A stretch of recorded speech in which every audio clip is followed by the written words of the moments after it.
This is a Math to the People video tutorial. Case 5, where once we plug in we get 0 over 0, is the most common type of problem to come up in most calculus courses. There are a number of ways of dealing with the case 5 sort of problem, but they all come down to trying to get something from the top of the fraction and something from the bottom of the fraction to cancel. Once the cancellation has occurred, then we're going to try plugging in again, and usually a different case in the table is going to come up. So oftentimes, once the cancellation occurs, a case 5 problem will simplify to a case 1 problem.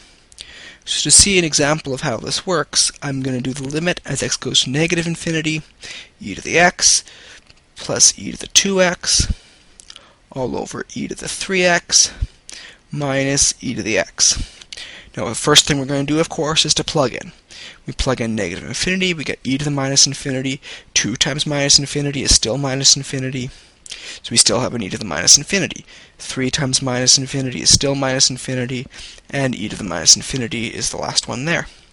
So e to the minus infinity gives you 0. So really this is 0 plus 0 over 0 minus 0, which is 0 over 0. Which gives you case 5. So now we're going to try to get something from the top and something from the bottom to cancel. In order to get this to happen, we're going to factor the top and factor the bottom. What we can do to factor these situations is factor out a common factor of e to the x.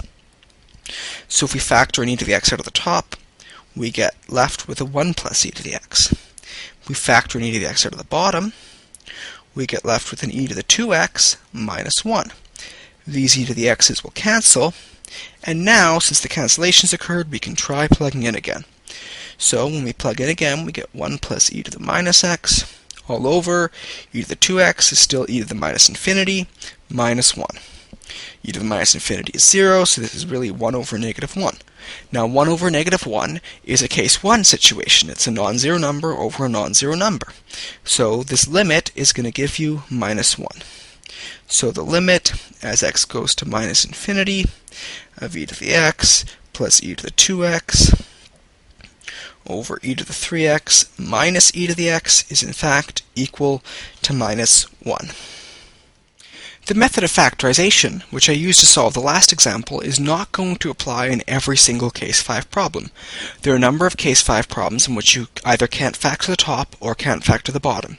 In these sort of situations, we're going to have to use other methods to get some cancellation to occur.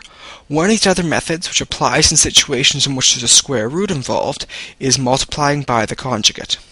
To illustrate this method, I'm going to do an example. The limit as x goes to 1 of x squared minus 3x plus 2 all over square root of x minus 1. So of course the first thing I'm going to do is I'm going to plug in. I'm going to replace x with 1. We get 1 squared minus 3 plus 2 over square root of 1 minus 1. 1 squared is still 1, minus 3 is minus 2, plus 2 is 0. Square root of 1 minus 1 is 0. So we have 0 over 0, and we're dealing with a case 5 situation. Now if we look at this fraction here, the top is clearly something which we could factor. The bottom, however, is not something which we know how to factor. And so in order to deal with this situation, since we can't factor the bottom, we're going to multiply the top and bottom by the conjugate of the bottom. So we're going to take x squared minus 3x plus 2 all over square root of x minus 1, and we're going to multiply by the conjugate, which is square root of x plus 1.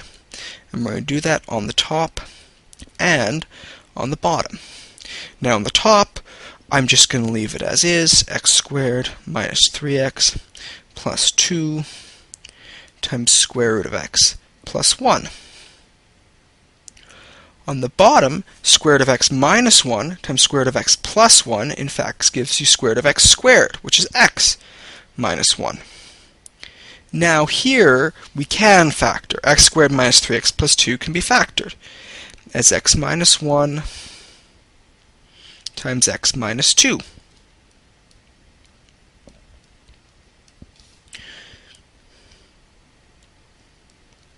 And now, the x minus 1's will cancel. So now we're going to try plugging in. So basically we're taking the limit as x goes to 1 of x minus 2 times square root of x plus 1 all over 1. If we plug in 1 for x, we get 1 minus 2 times square root of 1 plus 1 all over 1, which is negative 1, times 2 divided by 1, which gives you minus 2.